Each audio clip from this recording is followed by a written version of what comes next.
All right, so you guys kept saying, hey, when's the Civic going to be on the channel? How about 2 Civics? So you know George's car, obviously that is a turbo car. There is a video, separate video, is going to talk about his headlights. Look how pretty they are. This one is here for Clutch Hasport Mounts, and he wants to see if we can tune it, if we can fit it in. Well, we try not to let people know that we do adjust our schedule around, because it means working late nights, and late nights means that we're not doing things with our family that we should be doing. But sometimes we do it to make things happen. We want our customers happy, and we want to let them know that we appreciate them bringing their vehicles to us and trusting it with us, so we do what we can. There is 2 ways of doing this. I'll try and link the video, but we did some testing on George's car to show how much the motor moves and kind of like how much vibration is transmitted into the car, and see if it's something you want to deal with. But the one simple mount is the one at the back of the car, which is underneath. I'll show you that when we get it up in the air. Or the full kit replaces that back mount, the mount on top of the transmission that's under the intake that you can't see right here, and it replaces this one right here. So let's take a look at those mounts. We did have to check a code. It came in with a check engine light, and that is primary heated O2 circuit right here. So it started running rough. He replaced the O2 sensor about 2 weeks ago, he said, and it was a aftermarket brand, which I've never had good luck with. We're going to double check it, but I'm pretty sure it needs the factory O2 sensor. If you own this kit and let's say this mount breaks or this bushing falls apart, send it back and they will take care of it. They will fix it for free or replace the mount. I don't know of any other mount company that does that, and these guys have been around a long time. They've been around at least since I started LHT, and I've been using them a lot. So let's get this stuff on the car, let's get it up in the air. We'll show you what the old mounts look like, we'll show you what the clutch looks like, we'll show you what the new clutch looks like.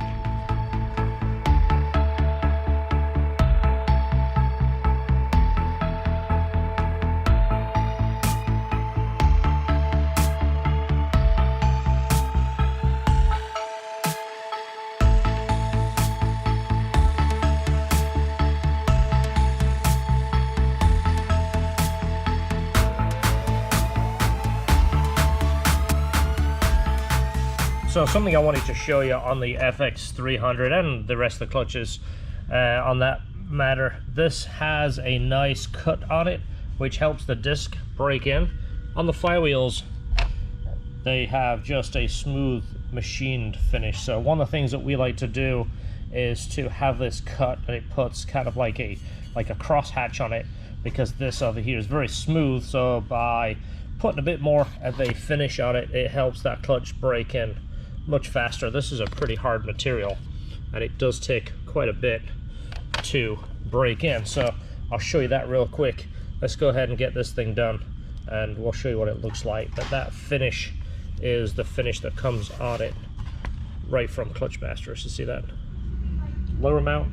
This is the Hasport, just in case I say it wrong. It says it right there, made in the USA. That's it, lifetime warranty. So we found the issue with the O2 sensor was the heater circuit, which is just the O2 sensor itself failing. So this is the Denso, the OEM one. This is the one I would recommend over any other brand. Can't go wrong. It's the stuff that Honda choose, so it must be good, right?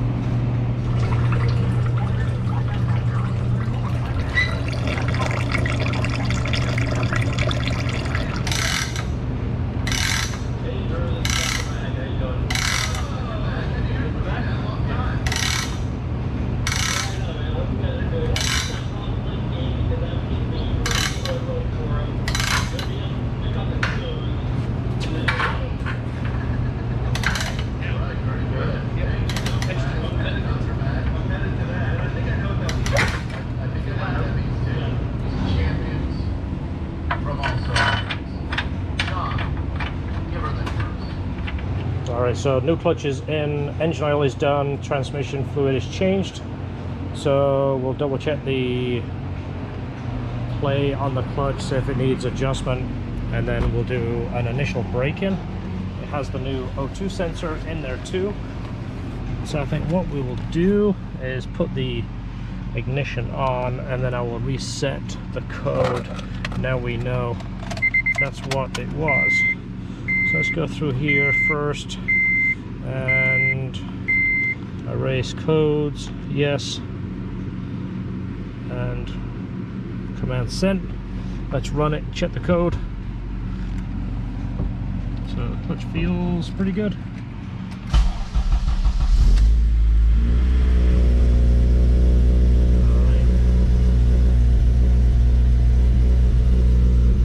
This has a skunk intake and it doesn't have a tune for it, so it is going to run a little erratic, which as you hear it is. What we'll do is we'll check the trims here as it warms up and see what it's doing. Right now it's putting in plus 15, but we'll let it run, see what that's doing. It really does need a tune. He wants it tuning if we get time, but we have quite a tight schedule right now, and if I can't do it right, we can't start it. So now we've got a little temperature in it. I see the trims are way high. We're looking at short term of 30 to 40%, so the O2 is working correctly, but the intake is so far off it's not going to run correct. It really needs a tune. Once it's, you know, revving it, but just constant, using the O2 to correct. Look at that, it's way off. So I think we're gonna have to make time for a tune. I don't want to rush it, but it is a fairly simple, naturally aspirated motor, header, intake, exhaust, throttle body spacer. So we have some pretty good tunes close to this, so it shouldn't take too long. But I see how far it is. It's off. It's pretty bad. We love this stuff. So we actually know who sent us this because we did something for him. It's Dustin, right? Yep. So he ordered something from our store, and I think he mentioned to George, he said he wanted something. Yeah, Dustin, thank you so much. He said he wanted a VTEC solenoid, and I said, you know what, we'll just throw one in the box, right? Yeah, he's another 8th gen guy. Yeah, gonna take care of the 8th gen guys. Okay, so we're uploading a tune. We had to make it happen. I decided, let's tune it. So we're just uploading a good map just to see if we have got that problem figured out. We don't want it sitting there adding 30%, 40% fuel, so we'll get it where it's straight, make sure it's happy, brake in the clutch, and I guess we're tuning, so stay tuned for the dyno. That's better. Still gonna tweak around with it. Trims are closer, it's still gonna warm up. 147 water, we're gonna get it up to operating temperature before the trims are gonna start accurately making any kind of adjustment, but it sounds better already, huh? All right, just a little bit of tinkering and it's already pretty much on the money. Trims are pretty good. Might bump the idle a little bit. Whenever you do the slightly heavier mounts, pulling the idle up a little bit, it's at 750. Bring the idle to 850, 900, kind of play with it. Certain RPMs will just feel smoother, and you play around, makes it a little bit nicer. Pretty responsive.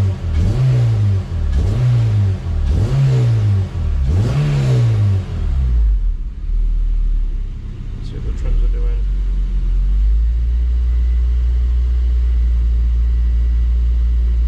We'll put some load on it on the dyno. It's trying to add some fuel right there. Usually like to set them where they're taking fuel out, so you get a cooler day, you got a little bit more fuel on tap. So we'll play with that. Wait to see this, you know, -3, -4, -5, somewhere around there. All right, so I have to remove the motor on our fan. We were using it last week on Jeff's car, and the motor that sits here, one of these terminals broke off inside the motor, so I just took the motor off. I want to see if I can get our local shop to go through it and rebuild it. So that's the motor. What happened is one of these terminals, see the burnt one right there? It broke off inside there. One that's missing second from the top. It kind of made a spark and broke, so I think just the terminal broke off. The motor is good, so I want to see if they can put a new one of those on it, or whatever that is. Obviously it connects inside. I don't want to jimmy rig it. I could run a wire in there and connect it on the other side and make it work, but I don't want any issues with this. This fan runs a lot. It's been a really good fan, and obviously we want to keep things safe around here.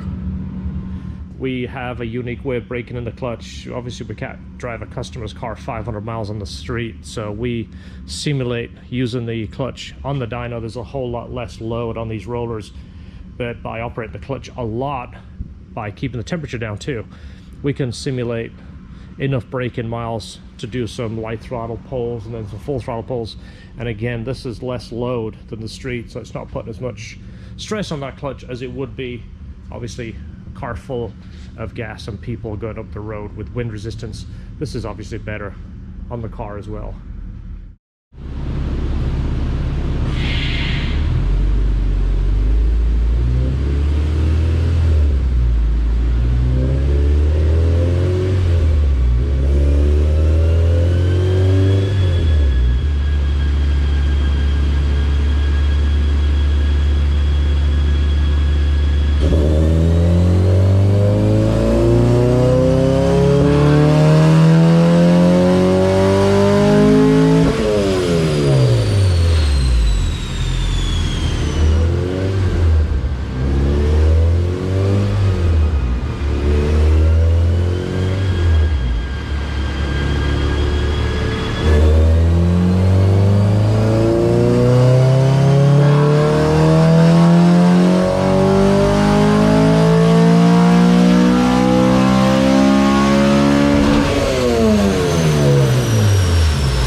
Put a little bit of fuel in right here. It's right on the VTEC changeover. VTEC changeover is right here, so it's like splitting the difference. It's like adding a little bit of fuel right towards the end of the map on low cam, and then a little bit on the high cam, and then immediately take it out because it's dropping to 12. So it's kind of a little bit of tinkering around to get it as close as possible. It's not showing any knock. It's not having any issues at all. If I put the smoothing down to 0, which will typically show you where the noise is. See, even on 0, it's got almost nothing right here. A lot of noise in the VTEC changeover, but like right here, it's smooth as can be. You really see like a jiggly line when you put it onto 0 smoothing. And again, it's just one of the other things that you're looking for, but aesthetically, just trying to make this a little bit better. Plus, if it picks up some funky gas, we don't want it to promote detonation right here. So again, just kind of playing with it. All right, so 219, actually 218 was our best.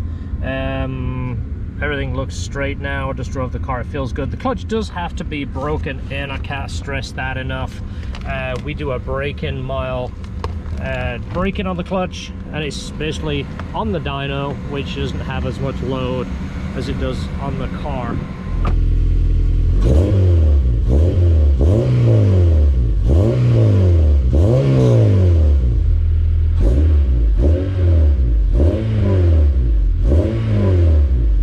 So this thing feels so much better with that light flywheel.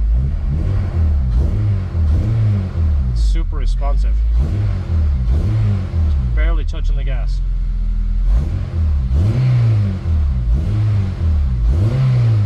This is awesome. So I think the customer will be happy. It's still got a brake in the clutch, of course. 500 miles on the street. Normal driving, but it hasn't idled all the way down yet, but I set the idle at about 950 and it really softens up the mounts, takes the vibration away just by bumping it a little bit. It's still kind of coming down. Once it hits about 180, the idle will be set. It'll sit there at 950, which is tax probably a little bit off, so it's probably close to that right now. You see it's coming down a little bit. Alright, so a quick update on the fan. I took it to our motor shop and he said he doesn't rebuild motors. Sent me to another guy that does rebuild motors. I showed it to him. He said, I don't have the parts for those terminals, but you can wire it in the back, and I didn't really feel that good about doing that, so I called the fan company, which is Industrial Fans Direct. Well, it's the same fan as this one right here. We have 3 of these fans, and it has the same motor. It's by Century. Well, when I told them that, they said, it's not our fan. We don't offer Century motors. I don't know where you got that motor from. and then I tried to describe to them, I have 4 fans from you, and the motors that are on them are the ones that came. I'm not in the business of buying fans and swapping motors. I do that with cars, but not fans. Well, they said, well, I don't know what to tell you, you got the wrong motors. And they tell me they're not our motors, not our fans, so you're basically SOL. In fact, let me go look at the big fan, our biggest fan. Let me go look, see what motor that is. I'm intrigued. All right, so that one doesn't have the same motor. That is not a Century, but that is our big fan, biggest fan.